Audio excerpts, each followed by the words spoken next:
Um pouco sobre o homem que mudou o mundo. Louco, né? Do lixo ao luxo. Por que do lixo ao luxo, né? Nada a ver com nada, né? Uma frase meio viajada, mas do lixo ao luxo a gente leva em consideração a história de Jesus. Alguns diziam, pode vir coisa boa de Nazaré, pode lá vir coisa boa dessa cidade onde Jesus tinha nascido.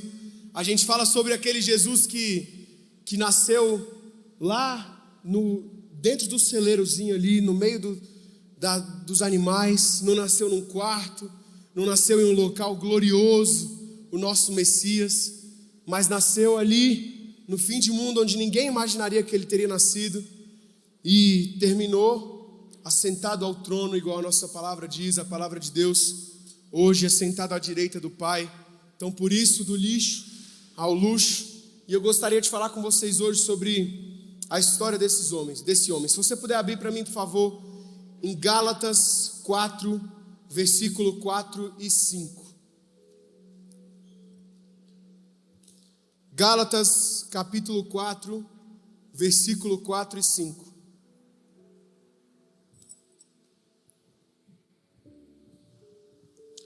Gálatas 4, versículo 4 e 5 diz assim. Deixa eu colocar aqui no computador, para todo mundo poder ver. Vamos lá, diz assim, ó.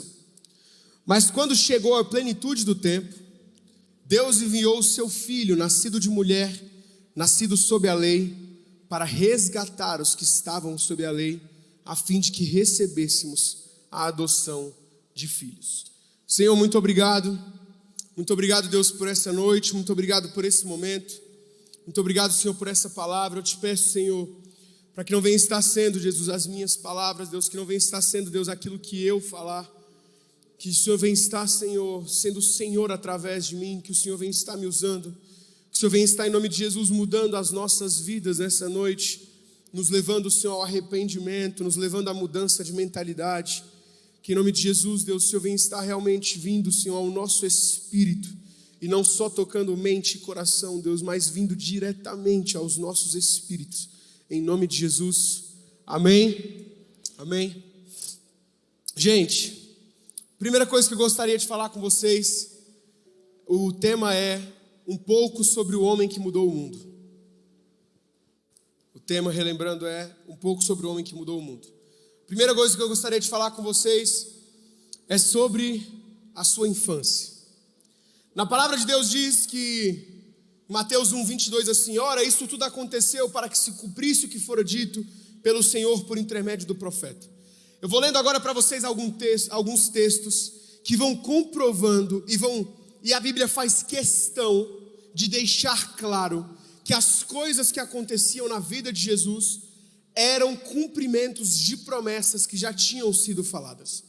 Eram coisas que já estavam escritas na palavra de Deus e Jesus estava ali apenas cumprindo aquelas coisas. E a Bíblia faz questão de deixar claro essas coisas que Jesus fazia para que se cumprisse a promessa. A gente vê em todos os evangelhos, do início ao fim, até ali o fim da vida de Jesus, falando, e isso aconteceu para que se cumprisse o que havia sido escrito, assim, assim, assim. A gente vê aqui então, Mateus 1, 22, ora, isso tudo aconteceu para que se cumprisse o que fora dito pelo Senhor por intermédio do profeta.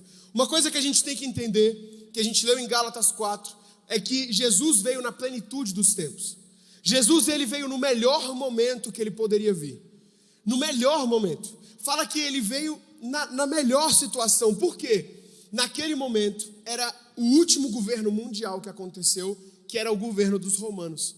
Os romanos tinham ligado todos os caminhos por estradas, e uma língua só era falada, que era a língua dos romanos. E a gente vê ali, falando que veio na plenitude dos tempos, no melhor tempo que ele poderia vir, até porque depois que ele foi, Paulo veio e teve acesso a essas estradas para alcançar outras cidades, uma só língua era falada, então ele conseguia alcançar mais pessoas. Então Jesus veio no melhor momento que ele poderia vir. A gente vê que Jesus, logo ao nascer, já chamou a atenção de um rei, o rei de Jerusalém, que queria matar ele para que ele não fosse o rei. Então havia uma promessa de que o Messias seria rei de Jerusalém, e naquele momento que Herodes descobre, que aquele rei descobre que Jesus é esse prometido, ele logo tenta descobrir quem é e tenta matar. É um dos motivos do qual Jesus muda para Nazaré e depois muda para o Egito. A gente vê aqui em Mateus 2,15, fala assim: onde ficou até a morte de Herodes? Ele ficou no Egito até a morte de Herodes, porque Herodes queria matar Jesus. Então ele mandou: mate todos aqueles que estão abaixo dos 2 anos. José, avisado, vai embora e fala onde ficou até a morte de Herodes. Isso aconteceu para que se cumprisse o que foi dito pelo Senhor por meio do profeta: do Egito chamei o meu filho. A gente vê daqui a pouco ele saindo e fala, ainda em Mateus 2, ele termina, fala: e foi morar numa cidade chamada Nazaré, para que se cumprisse o que foi dito por meio dos profetas: ele será chamado Nazareno. Então a gente vê Jesus cumprindo promessa atrás de promessa. Jesus foi circuncidado como era mandado pela lei de Moisés, pela lei de Abraão, na verdade. Foi consagrado como era mandado. Então ao 3º dia até o 8º ele foi levado lá, foi consagrado, foi circuncidado. Ele cumpriu as promessas que deveria cumprir de acordo com o seu povo. E em Lucas 2,40 diz: crescia o menino e se fortalecia, enchendo-se de sabedoria, e a graça de Deus estava sobre ele. A gente vê o acontecimento onde Jesus se perde dos seus pais, e ele está lá, e eles vão para uma festa em Jerusalém, e quando ele chega lá em Jerusalém, os pais vão embora e ele fica. E aí fala que José pensou que estava com Maria, Maria pensou que estava com José, e aí eles voltam correndo para Jerusalém procurando Jesus, e o extraordinário acontece. Jesus estava no templo com 12 anos de idade, ensinando os mestres daquela época. A gente vê Jesus já naquele momento. A gente vê aqui em Jerusalém seus pais saberem, após o 3º dia, o acham no templo assentado ao meio de doutores, ouvindo-os e interrogando-os, perguntando. Jesus, aos 12 anos de idade, já era um menino de ouro, ele já sabia que ele era filho de Deus. Quando Maria chega para perguntar para ele, ele fala: acaso você não sabia que eu estava na casa de meu pai? E Maria fala: meu Deus, o que esse menino está falando? Mas Jesus já sabia que era filho de Deus. Ele já sabia qual era o propósito, qual era o caminho que ele deveria tomar aos 12 anos de idade. Aos 12 anos, de acordo com a lei hebraica, aos 12 anos, um menino se torna homem. É uma das fases de vida ali de criança para um novo momento da vida dele. E aí a gente vê esse momento onde ele ensinava eles, e a Bíblia diz que ele crescia em sabedoria e graça diante dos homens e diante de Deus. Ele crescia em sabedoria e graça diante dos homens e diante de Deus. Eu acredito que ele não só crescia diante dos homens, ali os homens vendo que ele pregava, que ele era um homem muito inteligente, mas crescia diante de Deus em intimidade, em ousadia perante Deus, em obediência, em aprender a ouvir a voz de Deus. E a gente vê tudo isso na infância de Jesus, ele crescendo espiritualmente. Segundo ponto, que é o começo da sua jornada, a gente vê Jesus sendo batizado por João Batista. A gente vê Jesus, o Espírito de Deus descendo sobre ele e sendo falado: esse é meu filho em quem me agrado, esse é meu filho em quem eu tenho alegria. E João vê aquela pomba vindo sobre Jesus, que era o Espírito Santo, e ali é decretado algo: esse é o meu filho em quem eu me agrado. Ali já Jesus aos 30 anos de idade, no começo da sua jornada, pula um leque ali dos 12 anos até os 30, mas fala que ele foi batizado, que ele viveu isso, os céus se abrem, isso acontece. Jesus vai para o deserto para ser tentado por Satanás. Passa 40 dias de jejum, ali ele é tentado por Satanás nos últimos dias de jejum, no último dia na verdade, passa por 3 tentações, usa a palavra de Deus, vence Satanás, os anjos vêm, entregam comida a Jesus, e ali inicia o ministério de Jesus. Jesus é batizado, Deus fala isso, ele é tentado por Satanás, e na Bíblia diz que o Espírito Santo é quem levou ele para ser tentado por Satanás. O Espírito Santo foi quem levou ele até lá, e aí ele vence, permanece, e sai dali para começar uma jornada de milagres, de maravilhas. A gente vê que Jesus começa o seu ministério ensinando nas sinagogas. Ele pega os 12 discípulos, começa a ensinar eles, cura, traz milagres, maravilhas, livra de demônios, cura cegos, cura coxos, ressuscita mortos. A gente vê Jesus vivendo ali coisas extraordinárias durante esses 3 anos. Jesus tendo a sua vida completamente transformada. Cegos começam a ver, mudos começam a falar mais uma vez, aleijados começam a andar. Jesus cumpre amplamente o seu ministério, não só preparando pessoas, mas com poder, trazendo poder a nós. Nesses 3 anos, Jesus consegue mudar toda a percepção do nosso evangelho, toda a forma que o evangelho, toda a forma com que Israel via tudo, ele sai mudando tudo, sai mudando leis, sai mudando todo o nosso evangelho, o evangelho da forma que a gente vê hoje. Ele começa a mostrar que Deus é Pai, Deus é Abba, Deus não é só um Senhor que está lá no céu distante, mas Deus está ao nosso lado, começa a chamar Deus de Pai. A gente vê Jesus se entregando ao seu propósito de todas as formas que ele poderia.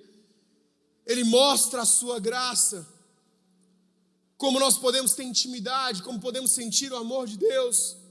Ele se entrega ao ministério de uma forma onde nós vemos várias vezes Jesus não dormindo, mas sim indo orar de madrugada. Jesus cansado, mas vendo que o povo estava ali, fala, eu não posso deixar eles aqui. E aí prega para eles, faz o sinal e a maravilha de pães e peixes. Jesus vai cumprindo o seu propósito de forma extraordinária. Vai cumprindo todo aquele chamado de forma extraordinária, cumprindo realmente. Jesus vem literalmente naqueles 3 anos para mudar o mundo. A gente pode ver que até hoje no nosso calendário existe o antes e depois de Cristo. Um dos homens que quando eles vão, Pedro é preso, eles vão matar Pedro, eles ficam falando, nós devemos matar ele não pode estar pregando sobre Jesus. E aí vem um homem que tinha muita autoridade naquela época, na frente de todos aqueles e fala, gente, nós já vimos tantos virem e irem, tantos que vinham, conseguiam reunir várias pessoas, mas logo depois que morriam, essas pessoas se dispersavam. Se for de Deus, irá continuar, se não for de Deus, irá morrer como todos os outros ministérios morreram. E a gente vê que até hoje permaneceu. Jesus veio realmente para mudar o mundo naquela época. A gente vê que Jesus durante todos esses anos, ele tem uma ilustraçãozinha de um homem pegou o seu machado e passou o dia inteiro cortando árvores, e o outro passou metade do dia amolando o machado e depois cortou as árvores, e cortou mais árvores do que o primeiro, porque passou o seu tempo ali, sabia que deveria passar tempo fazendo as coisas. A gente vê Jesus passando esse tempo, Jesus vivendo esse tempo dos 12 aos 30 anos, e quando ele se encontra para o ministério, que sua mãe fala, vai lá e faz, o primeiro milagre que Jesus faz é no casamento, transformando água em vinho. Ele começa esse ministério transformando tudo, saindo, derrubando todas as barreiras, quebrando todas as coisas que tinham naquela época. Tudo que os israelitas acreditavam assim, Jesus sai mudando a percepção deles. E a história de Jesus termina com ele se entregando para ser crucificado, cumprindo o seu propósito de uma forma aonde muitos de nós não estaremos prontos para fazer. Talvez nenhum de nós, talvez poucos de nós. Na Bíblia diz que Jesus se encontra ali no Getsemane, e muitas vezes a gente vê Jesus falando o tempo inteiro, o templo será destruído e ao terceiro dia irá ressuscitar, ao terceiro dia será reconstruído. A gente vê Pedro falando, Jesus, você não pode fazer isso, você tem que continuar pregando, você tem que continuar fazendo, e Jesus fala, não Pedro, afasta-se de mim, Satanás, porque você está tentando me afastar do meu propósito. E Jesus se encontra ali para ser crucificado. Jesus vai até o Getsêmani e a gente vê, na Bíblia diz que ele se ajoelhou na presença de Deus e pedia, clamava a Deus: Deus, afasta de mim esse cálice. Afasta de mim, eu não quero cumprir isso, eu não gostaria de passar por nada disso. Mas seja feita a tua vontade, seja feito aquilo que o Senhor quer para a minha vida. Em Lucas 22, 43 e 44 diz que um anjo apareceu e o confortava, Jesus estando em agonia. Mas Jesus orava cada vez mais intensamente. Até o momento onde nós vemos hoje a ciência explicando que ele começa a suar sangue. Nós vemos que hoje a ciência explica que esse é um nível tamanho de agonia, um nível tamanho de agonia, de estresse que a pessoa sente, que pode chegar ao nível de suar sangue. Nós vemos Jesus chegando a esse nível, tamanho de estresse e agonia, ao ponto de suar sangue, de suar gotas de sangue caindo à terra. E Jesus sabia pelo que ele ia passar. Jesus sabia que ele sofreria, sabia que ele seria humilhado, sabia que ele seria esquartejado e morreria na cruz, crucificado, tendo o amor de Deus afastado dele. Jesus sabia disso, mas ainda assim, ele escolhe ser preso, torturado, mutilado e crucificado. E a gente vê esse homem extraordinário terminando ainda a sua vida, dizendo: Pai, nas tuas mãos entrego o meu espírito. Deus, não coloque sobre eles esse pecado, porque não sabem o que fazem. A gente vê ele vivendo tudo isso, sofrendo todo esse momento, e ainda assim no final da sua vida ainda falando: Deus, não deixe que eles sofram por esse pecado, porque eles não sabem o que estão fazendo, não sabem o que fazem. Jesus ressuscita, encontra os seus discípulos, ainda faz alguns milagres, ensina a eles algumas coisas que ainda devem ser feitas. E na palavra de Deus diz que tudo isso que nós temos na Bíblia, basicamente ali, 1/3 da Bíblia, que é tudo que Jesus fez, depois o que Atos fez, mas 4 livros que foram escritos, narrando a história de Jesus. Em João diz ainda: há porém muitas outras coisas que Jesus fez. Se todas essas fossem relatadas uma por uma, creio que nem no mundo inteiro caberiam os livros que seriam escritos. A gente vê que, ainda assim, todas as promessas, ainda assim, tudo que foi escrito, foi pouco comparado ao que Jesus fez. Foi pouco comparado ao tanto de pessoas que ele alcançou, ao tanto de pessoas que ele mudou, pessoas que ele fez terem suas vidas transformadas. A gente vê que ainda é pouco. E depois de sabermos toda essa história de Jesus, essa história extraordinária de um homem extraordinário, eu gostaria de falar com você sobre o último ponto, 4º e último ponto. Já está acabando. O 4º e último ponto é: crente ou cristão? Existe uma diferença entre pessoas que creem em Deus e pessoas que seguem a Cristo. Existe uma diferença muito grande entre uma pessoa que você chega nela e fala: você acredita em Deus? E ela fala: não, eu acredito que há um Deus no céu, eu acredito que há uma força maior que cuida de nós. E um cristão, um nome que foi dado para humilhar aqueles que seguiam a Cristo. Um nome que foi dado como algo pejorativo, era como, para as pessoas, é um cristão. É uma pessoa que segue aquele homem doido lá. Existe uma diferença muito clara entre o saber que Deus existe e seguir o que Deus fala. Existe uma diferença muito clara em falar, não, eu acredito que eu estou orando para aquele Deus que está no céu, e saber que há um Jesus ao seu lado escutando as suas orações. E a diferença entre crente e cristão são as coisas que nós vamos passar por Cristo. Nós vemos que Jesus, aos 12 anos de idade, já sabia qual era o propósito, ele já sabia para onde ele estava caminhando, talvez já até sabia que morreria por Cristo, que morreria pela humanidade, se tornaria o Cristo, perdão. Mas ainda assim, cumpriu tudo o que estava disposto a ser cumprido. Andou com um homem que ele sabia que iria trair ele.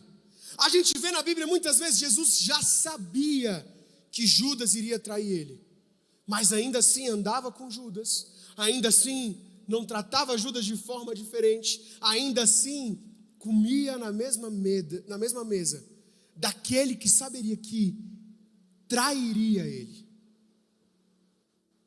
A gente vê Jesus estando disposto a fazer tudo e qualquer coisa para cumprir o propósito que foi lhe entregue.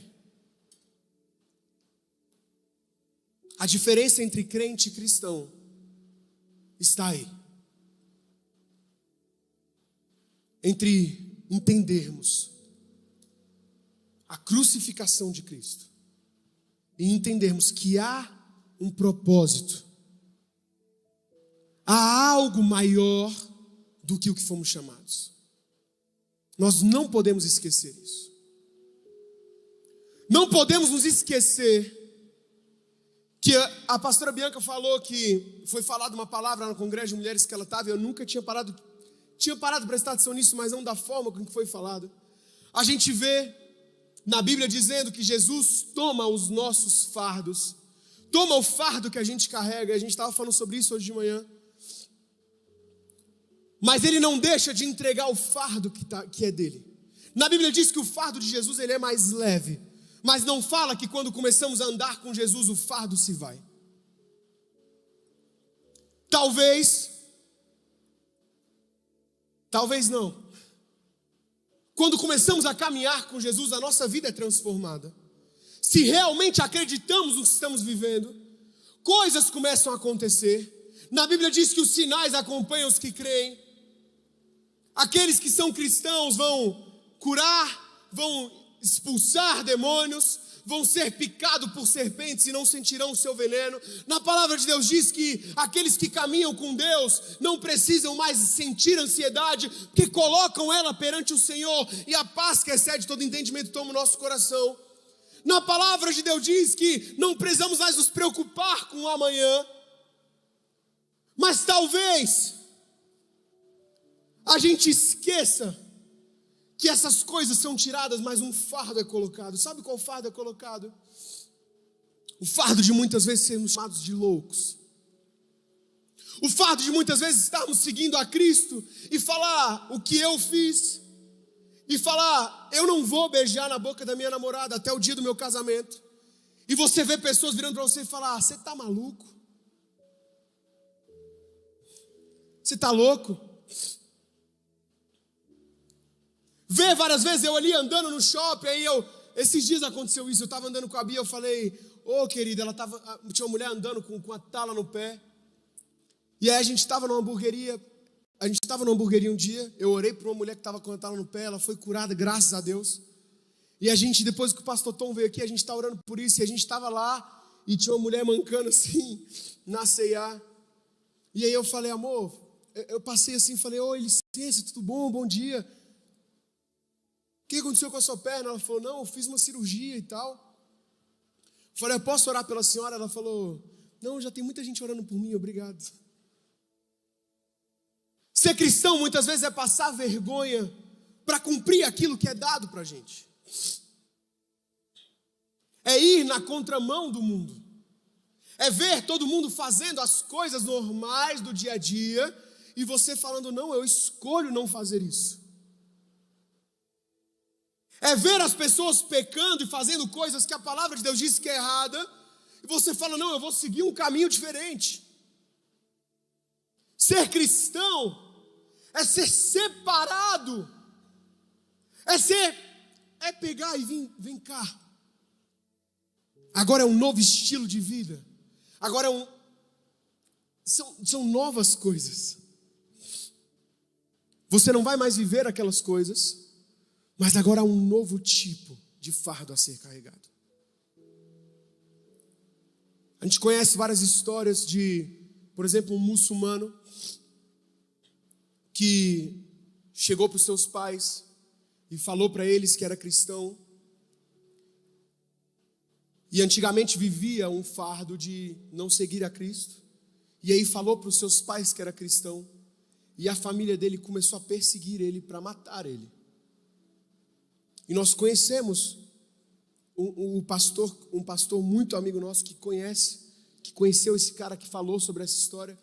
Ele tem a cicatriz aqui de um machado que deram nele, uma machadada que deram nele aqui no coração. E ele estava correndo da família dele naquele momento. E no mesmo momento que o machado foi tirado, foi cicatrizado. Um fardo foi tirado. O fardo de ser crente. Eu acredito em algo maior. Na situação dele, eu acredito em Alá. E um fardo foi colocado naquele momento. Mais leve. Mas um fardo de... nesse momento eu sou cristão. E a família dele começou a perseguir ele. Mas Jesus guardou aquele homem. Há uma diferença, gente. Há uma diferença. Há uma obra a ser cumprida. Há algo a ser feito. Na Bíblia diz que nós somos cristãos, nós somos embaixadores do céu. Nós somos aqueles responsáveis por trazer o céu na terra. Por trazer essas curas, essas curas, esses milagres. Na palavra de Deus diz mais uma vez, em João 21, 25. Há, porém, muitas outras coisas que Jesus fez. Se todas elas forem relatadas uma por uma, creio que nem no mundo inteiro caberiam os livros que seriam escritos. Mas em João 14, 12 diz assim: em verdade vos digo, que aquele que crê em mim, fará também as obras que eu faço, e outras maiores fará, porque eu vou para junto do Pai. A nossa promessa de sermos cristãos, a promessa de sermos mini-cristos, é que vamos viver uma vida como a de Cristo. Vamos do lixo ao luxo. De uma vida antes de Jesus, miserável, triste, entregue à depressão, à ansiedade, a problemas e problemas emocionais, a coisas e coisas que todos nós sabemos que passamos aqui. E aí Jesus vem e entrega uma promessa para nós. Uma promessa que é dada, que nós baseamos a nossa vida nisso. Do não sermos nada, por ganharmos a oportunidade de passarmos a nossa eternidade conhecendo Jesus. De passarmos a nossa eternidade conhecendo a Cristo. Feche seus olhos nesse momento.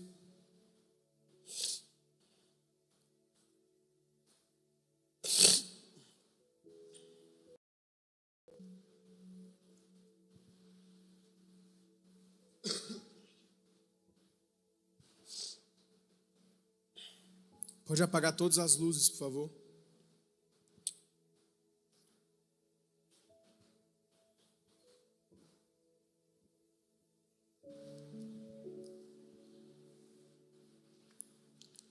Jesus, como nós, quando nos encontramos com Jesus, na sua infância e na nossa infância espiritual, não sabia quem Ele era. Em uma certa idade, Ele descobre quem Ele é em Deus. Uma nova identidade. A identidade de filho. Como nós, quando entregamos a nossa vida a Cristo, em um certo momento dessa caminhada com Cristo, na nossa infância, por assim dizer, ali com Cristo, Deus começa a se apresentar para nós como um pai. Não só como aquele que crescemos ouvindo, mas como um pai. Como um Deus que ama a gente incondicionalmente. Como um Jesus que estava disposto a sofrer e morrer na cruz, para que nós pudéssemos ser salvos e chamados filhos de Deus. Como Jesus,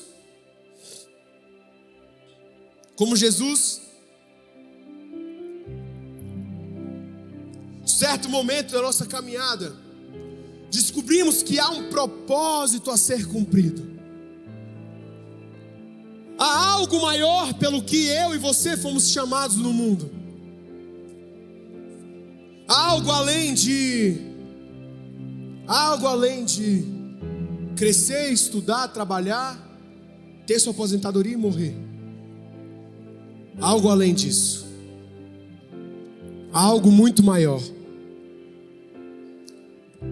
Na caminhada com Cristo, descobrimos que podemos curar, podemos transformar vidas através. Jesus pode transformar vidas através de nós. Descobrimos que podemos ser usados por Ele.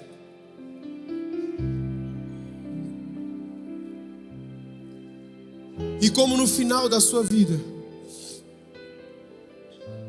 Jesus morreu e ressuscitou. A história de Jesus, um pouco do homem que mudou o mundo, é a nossa história quando entramos em Cristo. É a nossa história quando nos entregamos a Ele, quando decidimos viver uma vida com Cristo. É uma história sobre pessoas que vão mudar o mundo através de Jesus. Pessoas que foram chamadas para transformar o mundo através de Jesus. Você que está aqui hoje, sentado aqui na minha frente, foi chamado e chamada para transformar o mundo. Foi chamado e chamada para fazer algo maior, para cumprir algo maior. E hoje Jesus te chama para viver isso. Talvez você esteja aqui sentado hoje e ainda nem sabe o que é ser filho de Deus. Talvez você já tenha até aceitado Jesus, mas não sabe, não compreende esse amor incondicional. Assim como o Vini falou no começo do culto hoje, do lixo que éramos antes de Jesus, há uma graça que nos basta. Há um amor incondicional, há um amor que não depende de fazermos isso ou aquilo. Talvez já tenha se encontrado, já saiba que você é filho de Deus, mas ainda não tenha começado a cumprir esse propósito, isso que você foi chamado. Eu gostaria de chamar aqui à frente, para se colocar ao altar de Deus,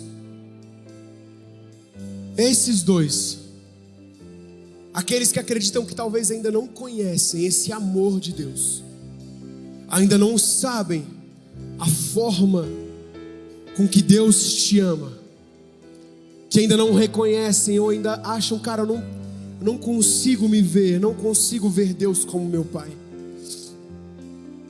E o segundo caso, daqueles que já vêm, mas desejam, anseiam por cumprir um propósito maior.